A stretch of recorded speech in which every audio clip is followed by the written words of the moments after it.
14-августка карата күндүн маанилүү жаңылыктары менен тааныштырабыз. Саламатсызбы? Курулуп жаткан көп кабаттуу үйдөн чыккан өрткө байланыштуу Аламстрой компаниясынын лицензиясы 90 күнгө токтотулду. Бул тууралуу архитектура, курулуш жана турак жай коммуналдык чарба мамлекеттик агенттиги билдирди. Мекеменин маалыматына ылайык, мындай чечим курулуш компаниясы адам өмүрүнө, саламаттыгына, айлыгына чөйрөгө, коомдун жана мамлекеттин коопсуздугуна зыян келтирүүнүн алдын ала турган лицензиялык талаптарды бузган үчүн кабыл алынган. 12 август күнү кечинде Бишкектин Анкара жана Горький көчөлөрүнүн кесилишинде курулуп жаткан 12 кабаттуу үйдө өрт чыгып, 850 чарчы метр аянты күйгөн. Өрттөн эч ким жаракат алган эмес, учурда анын келип чыгуу себептери такталууда. Ошто автомектептин мугалими пара талап кылууга шектелип кармалды. Бул тууралуу Ички иштер министрлигинин басма сөз кызматы билдирди.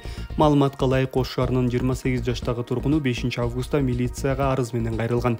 Анда ал айдоочулук көөлүк алуу үчүн экзаменден ийгиликтүү өткөрүп, көөлүк алып берем деп 50 000 сом пара талап кылган автомектептин мугалимине мыйзам чегинде чара көрүүнү суранган. Бул боюнча шаардык милиция опузалап талап кылуу беренеси менен кылмыш ишин козгогон. Тергөөнүн жүрүшүндө 13 август күнү болжол менен саат 10 аталган автомектептин мугалими арыздануучудан 40 000 сом алып жаткан жеринен кармалган. Учурда тиешелүү экспертизалар дайындалып, тергөө иштери уланууда. 2022 жылы президент Садыр Жапаров тааныш салып же акчага көөлүк алууга жол бербей тургандыгын айтып, мындай аракеттерге баргандарга катуу чаралар көрүлөрүн эскерткен болчу. Олимпиадага барган спортчулардын машыктыруучулары бар болгондуктан аларга психолог менен диетологдорду тартуунун зарылчылыгы жок. Бул тууралуу спорт департаментинин директору Айбек Абдымомунов журналисттердин суроолоруна жооп берип жатып билдирди. Ар бир машыктыруучу өз спортчуларынын ичинен билет. Мисалы, диетолог келип бир эле программаны түзөт. Спортчулар айлап машыгып мелдештирге катышат. Аларды ошол эле психологдор менен диетологдор дайыма коштоп жүрө алышпайт.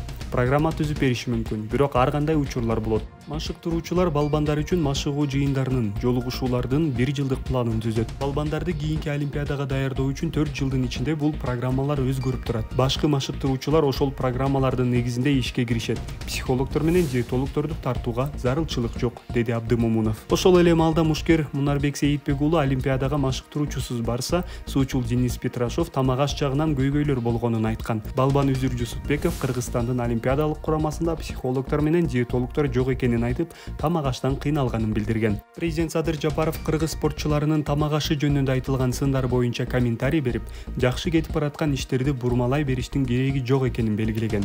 Эгер уюштуруучулардын Париждин тамагы жакпаса, спортчулар ар бири өздөрү үчүн кам көрүп алса деле болмок. Олимпиадага кетер алдында 15-20 күн мурда ар биринин колуна тамак аш, витамин, кийим-кечек керек болсо сатып алгыла деп $5000 бергенбиз, деген президент. Ошол эле маалда ал уюштуруу жагынан олимпиадалык комитетте кемчиликтер болгонун ырастап, диетолог менен психолог жагын карап коюшса болмок деп белгилеген. Улуттук коопсуздук мамлекеттик комитети Тамчы айылындагы Ысык көл аэропортуна жакын жерге учкучсуз учактын кулашы боюнча маалымат берди. Атайын кызматтын маалыматына ылайык, аймакта тактикалык кичи дрондун жаңы түрү кулап түшкөн. 14 августта балыкчыдагы полигондун аймагында тактикалык мини дрондун жаңы түрүн сыноо боюнча машыгуулар өттү. Анын жүрүшүндө кичи дрон Тамчыдагы аэропортко жетпей кулап түштү. Кырсыктан эч ким жабыркаган жок. Учурда аэропорттун аймагын дрондун сыныктарынан тазалоо иштери жүрүүдө. Кырсыктын себебин адистерден турган топ аныктайт, деп жазылган мекеменин билдирүүсүндө. Ошол эле маалда УКМК чалгындоочу жана соккуруучу бардык учкучсуз учактар, анын ичинде байрактар да зыянга учурабаганын белгиледи. Буга чейин 24 KG агенттиги укук коргоо органдарындагы өздүк булактарына таянып, Ысык көлдө байрактар учкучсуз учагы кулаганын кабарлаган. Украинанын куралдуу күчтөрү кирип барган Орусиянын Курск облусундагы кыргыз жарандары коопсуздук үчүн башка аймактарга кетип жатат. Бул тууралуу Кыргызстандын Тышкы иштер министрлиги кабарлады. Мекемеден Кыргызстандын элчилиги Курск облусунда окуп жана иштеп жүргөн кыргыз жарандары менен байланышта экенин билдирди. Орусия ИИМинин маалыматына ылайык, өлкөнүн бул аймагында Кыргызстандын 199 жараны каттоодо турган. Кыргызстандык студенттердин айтымында жай мезгилинде алардын көбү аталган аймактан чыгып кетишкен. Ошондой эле коопсуздук максатында кыргыз жарандарынын бир бөлүгү Курск облусунан өлкөнүн башка аймактарына кетүүдө, деп жазылган ТИМдин билдирүүсүндө. Мекемеден Кыргызстандын Орусиядагы элчилигине Курск облусундагы кыргыз жарандарынын жабыркаганы жөнүндө маалымат түшпөгөнүн кошумчалашты. Украина аскерлери Орусиянын Курск облусуна 6 августта кирген. Буга чейин Украинанын президенти Владимир Зеленский өлкөнүн куралдуу күчтөрү Курск облусундагы 74 калыптуу конушту өз көзөмөлүнө алганын билдирген. Күн мурун Украинанын куралдуу күчтөрүнүн башкы командачысы Александр Сырский Орусия аймагынын 1000 чарчы чакырымы Украин күчтөрүнүн көзөмөлүндө экенин айткан. Мурдагы жолдошу мыкаачылык менен кескилеген Асель Ногойбаева 14 августта Кактус басылмасына сентябрь айында орусиялык дарыгерлер ага пластикалык операция жасай турганын билдирди. Мындай чечим Ысык көлдө 1 Айгүл Жапарованын жергиликтүү жана түркиялык, орусиялык дарыгерлердин катышуусунда өткөн консилиумда кабыл алынган. Жыйында дарыгерлер биринчи этаптагы операция тууралуу маалымат беришип, соңунда операцияны орусиялык адистер жасай турган болду. Тагыраагы биз ушундай тандоо жасадык. Операция сентябрь айына белгиленди. Күнү дагы такталат, деди Ногойбаева. Мындан дээрлик 1 жыл мурда Асель Ногойбаевага мурдагы күйөөсү кол салып, бети башын, кулак мурдун кескилеп салган.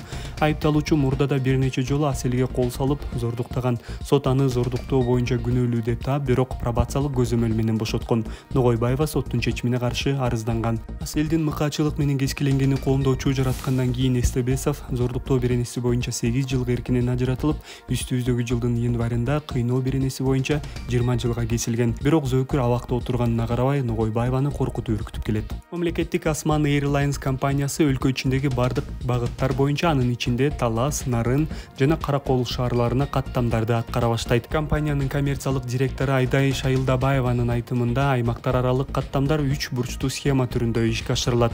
Мисалы Бишкек Талас, Ош Бишкек. Ички каттамдарга билет баалары 2000 сомдон башталат. Авиакомпания жүргүнчүлөргө бир нече тариф сунуштайт.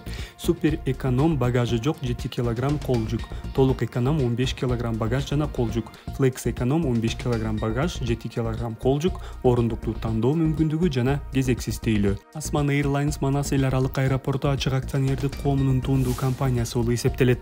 Ал Канададан 2 учак сатып алган. Алардын бири 80 жүргүнчүгө ылайыкташкан. Алгачкысы Кыргызстанга августта, экинчиси сентябрда келет деп күтүлүүдө. Компания алдыда дагы бир учак сатып алууга ниеттенип жатат. Osman Airlines 2025 жылга карата каттамдарын кеңейтип, Казакстан жана Өзбекстан өңдүү коңшу өлкөлөргө да учууну пландоодо. Бүгүнкү күндө Кыргызстандагы аба каттамдарды Aviatraffic, TestJet, Aero, Nomad Airlines жана Skyfru компаниялар аткарууда. Алардын ичинен Баткен, Разаков жана Жалал-Абад шаарларына TestJet'тин учактары гана каттайт. Анткени башка компаниялардын учактары чоң болуп, Оштон башка кичинекей аэропортторго кона алышпайт. Акыркы кездери жарандар ички каттамдагы билет бааларынын кымбат экенине даттанып келишет.